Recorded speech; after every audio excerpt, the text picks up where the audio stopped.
अस्सलाम वालेकुम everyone, welcome back to the channel. उम्मीद है आप तमाम दोस्त खैरियत से होंगे। मेरा नाम एडवोकेट मलिक आकिब हजूर है और इस चैनल पर हम टैक्स और लीगल मैटर से रिलेटेड कंटेंट बनाते हैं। तो अगर आप इस चैनल पर न्यू हैं तो मेरे चैनल को जरूर सब्सक्राइब करें ताकि फ्यूचर में आने वाली लेटेस्ट वीडियोस आप तमाम दोस्तों तक बर वक्त पहुंच सकें। रिसेंटली मैंने एक वीडियो बनाई थी जिसमें मैंने आप तमाम दोस्तों के साथ शेयर किया था कि अगर आप एफबीआर के ऊपर एक बार अपने आप को रजिस्टर कर लेते हैं तो रजिस्टर करने के बाद आपने इनकम टैक्स रिटर्न सबमिट करना आपके लिए कंपलसरी हो जाता है। अगर आप इनकम टैक्स रिटर्न सबमिट नहीं करते तो डिपार्टमेंट आपके खिलाफ जो है डिफरेंट प्रोसीडिंग्स जो है वो इनिशिएट कर सकता है।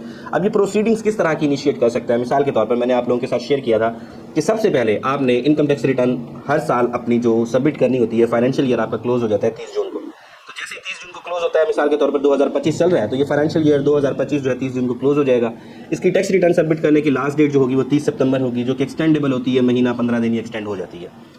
तो अगर आप अपने ड्यू टाइम के अंदर अपनी इनकम टैक्स रिटर्न सबमिट नहीं करेंगे, पहला नुकसान आपको ये होगा कि आप अपनी एक्टिव टैक्स पे लिस्ट से निकल जाएंगे।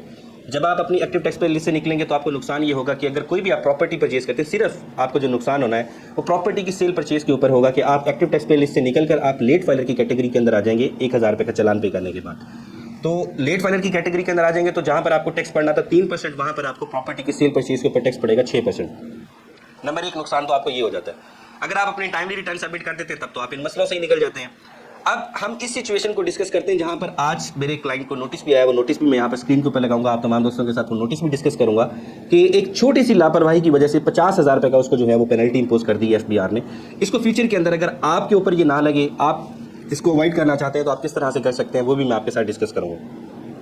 तो एज पर लॉ रिक्वायर्ड क्या होता है कि आपने अपनी इनकम टैक्स रिटर्न सबमिट करनी है। आपने इनकम टैक्स रिटर्न सबमिट नहीं की तो डिपार्टमेंट जो आपका, अगर आप जाते हैं अपनी एफबीआर का पोर्टल खोलें, पोर्टल खोलने के बाद जो है आप माई प्रोफाइल में चले जाएं, वहाँ पर आपको लेफ्ट साइड के ऊपर आपको बताएगा कि आपका कंसर्न जो ऑफिसर है, जो डिप्टी कमिश्नर है या कमिश्नर है, कौन सा आपका जो है कंसर्न ऑफिसर है, उस ऑफिसर के पोर्टल के ऊपर ये सारे जितने भी होते हैं टैक्स पेयर्स होते हैं जो उसको साइन होते हैं, वो सारी की सारी डिटेल्स वहाँ पर आ रही होती हैं। तो अब उस ऑफिसर की डिस्क्रिशनरी पावर ये है कि उस ऑफिसर को ये चीज़ उसने ये इंश्योर करनी होती है कि जितने भी उसके पास बंदे हैं उन्होंने अपनी टैक्स रिटर्न सबमिट की हो। अगर टैक्स रिटर्न सबमिट नहीं की होती तो सबसे पहले वो क्या करते हैं, वो आपको 114(4) का नोटिस भेजते हैं। अब ये 114(4) का नोटिस क्या होता है, यहाँ पर स्क्रीन के ऊपर मैं आपके साथ शेयर भी कर दूंगा, आप देख सकते हैं। जो अभी रिसेंटली मैं आपके साथ केस डिस्कस कर रहा था, उन्हीं क्लाइंट को ये नोटिस आ गया।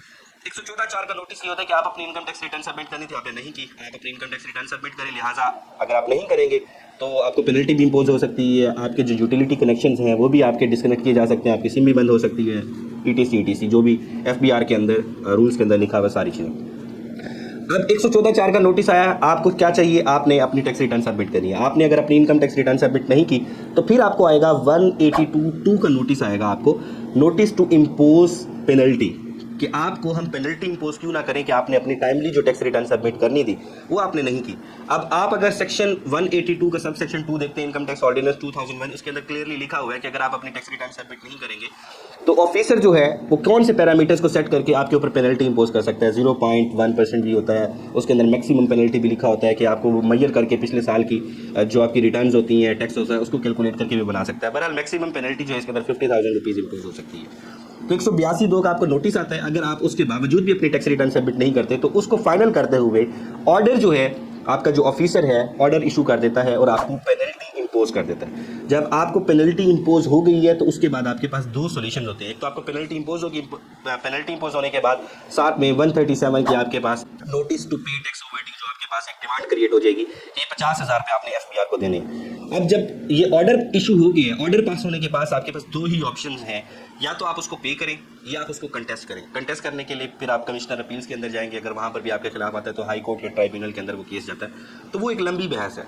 तो cutting the long story short, मुद्दे की बात यह है कि अगर आप एफबीआर के ऊपर रजिस्टर हो गए, अब ये जिसका मैं आपके साथ जिक्र कर रहा हूँ टैक्स पेयर का, ये एक हाउस वाइफ है, उनका कोई लेना देना ही नहीं है। वो तो ये कह रही थी कि मैंने तो एफबीआर के ऊपर अपना अकाउंट भी क्रिएट नहीं किया, किसने किया मेरे पास ये, क्योंकि सीएनआईसी के अगेंस्ट बने होते हैं एफबीआर के अकाउंट, तो सीएनआईसी के ऊपर जो एड्रेस था उस परमानेंट एड्रेस के ऊपर उनके पास नोटिस आया, ऑर्डर आया, तो उनको पता चला कि भाई मेरे खिलाफ जो है ये ऑर्डर भी पास हो गया। तो ऐसी सिचुएशन के अंदर आपके लिए बेहतरीन ये है कि आप अपने आप को एफबीआर के ऊपर खुद ही रजिस्टर करें, अपनी खुद ही टैक्स रिटर्न सबमिट करें। जरूरी नहीं है कि आप अपनी टैक्स रिटर्न सबमिट करें तो आप टैक्स भी पे करें। टैक्स आप तब पे करेंगे जब आप टैक्सेबल इनकम जो है वो आप जनरेट कर रहे होंगे, कमा रहे होंगे, उस सूरत के अंदर सिर्फ आप टैक्स पे करेंगे, अदरवाइज आपने एफबीआर को टैक्स नहीं देना होता।